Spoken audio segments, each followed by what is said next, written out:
আমরা যখন দেখি খুব সাধারণ একজন মানুষ যে কারো ক্ষতি করে না, 5 ওয়াক্ত নামাজ পড়ে, সবার উপকার করে, অথচ তার জীবনেই একের পর এক বিপদ আসছে, কখনো অসুস্থতা, কখনো অভাব, আবার কখনো প্রিয় মানুষের মৃত্যু, তখন আমাদের মনে খুব স্বাভাবিক একটা প্রশ্ন জাগে, আল্লাহ, সে তো ভালো মানুষ, তবে তার সাথেই কেন এমন হচ্ছে?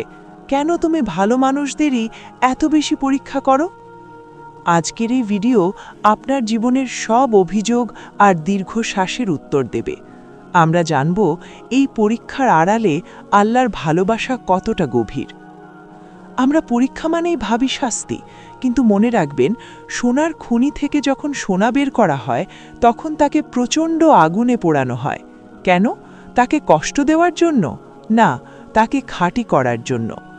আল্লাহর রসূল সাল্লাল্লাহু আলাইহি ওয়াসাল্লাম বলেছেন, আল্লাহ যখন কোনো জাতিকে ভালোবাসেন তখন তিনি তাদের পরীক্ষা করেন।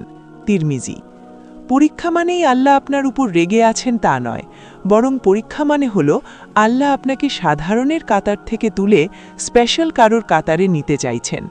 পাহাড়ের উপর উঠতে গেলে যেমন দম ফেটে যায়, কষ্ট হয়, তেমনি জান্নাতের উচ্চ মাকামে যেতে হলে পরীক্ষার এই পাহাড়ে চড়তেই হয়।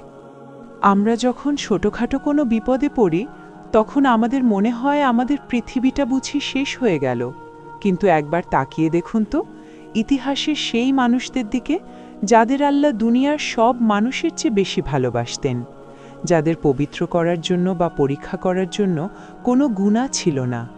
তারা হলেন নবীগণ।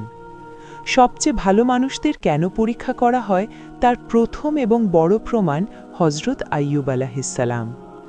একসময় তার অগাধ সম্পত্তি ছিল, অনেক সন্তান ছিল, আর ছিল সুস্থ শরীর। কিন্তু আল্লাহর ইচ্ছায় একে একে তার সব সন্তান মারা গেল, সব সম্পদ হারিয়ে গেল। শেষ পর্যন্ত তার শরীরে এমন এক চর্মরোগ হল যে নিজের আত্মীয় স্বজনরাও দূরে সরে গেল। এভাবে কেটে গেল দীর্ঘ 18টি বছর। কিন্তু আইয়ুব আলাইহিসসালাম কি একবারও অভিযোগ করেছিলেন? না। তার স্ত্রী যখন বললেন, আপনি আল্লাহর কাছে দোয়া কেন করছেন না? তিনি উত্তরে বলেছিলেন, আল্লাহ আমাকে 70 বছর সুখে রেখেছেন, আর আমি 18 বছর কষ্টে ধৈর্য ধরতে পারবো না? আমাদের প্রিয় নবী সাল্লাল্লাহু আলাইহি ওয়াসাল্লাম, তিনি ছিলেন হাবিবুল্লাহ, অথচ তার জীবন ছিল দুঃখে ভরা। কাফেররা যখন তাকে পাথর মারছিল, রক্তে তার জুতো ভিজে গিয়েছিল। জিবরাইল আলাইহিসসালাম এসে বলেছিলেন, আপনি হুকুম দিলে এই পাহাড় চাপা দিয়ে সবাইকে ধ্বংস করে দেব। কিন্তু দয়ার নবী বললেন, না, তারা জানে না তাই এমন করছে। তিনি নিজের 7টি সন্তানের মধ্যে 6 জনকেই নিজের হাতে দাফন করেছেন।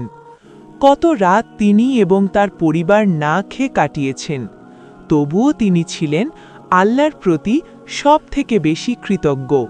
তাহলে এবার নিজেকে প্রশ্ন করুন, আল্লাহ কি নবীদের ভালোবাসতেন না? অবশ্যই বাসতেন। তবে কেন এই পরীক্ষা? আসলে আল্লাহ যাকে যত উঁচুতে ওঠাতে চান তাকে তত বড় সিঁড়ি বেয়ে উঠতে হয়। এই পরীক্ষাগুলো ছিল সেই সিঁড়ি। আল্লাহ যখন কাউকে খুব বেশি ভালোবাসেন তখন দুনিয়ার মোহ থেকে তার মন সরিয়ে নিজের দিকে ফেরানোর জন্যই এই কঠিন পথগুলোতে তাকে হাঁটান।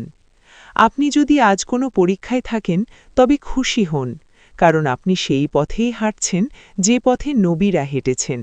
আপনি একা নন, আল্লাহ আপনার ধৈর্য দেখছেন। বিশেষ করে আমার যে বোনেরা বা মায়েরা ঘরে বসে নীরবে চোখের জল ফেলেন, হয়তো আপনার স্বামী আপনার কদর বোঝে না, সন্তান কথা শোনে না, অথবা অসুস্থ শরীর নিয়ে আপনাকে সব করতে হয়।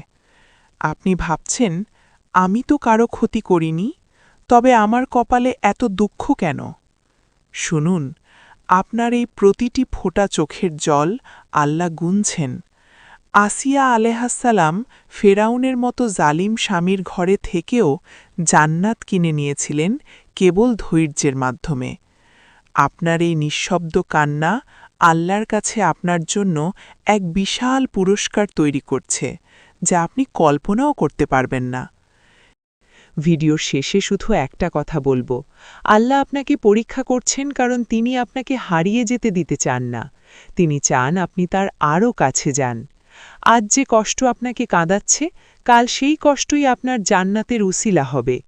তাই পরের বার যখন কোনো বিপদ আসবে, দীর্ঘশ্বাস না ফেলে মুচকি হেসে বলুন, হে আল্লাহ, আমি জানি তুমি আমাকে ভালোবাসো, তাই এই পরীক্ষা।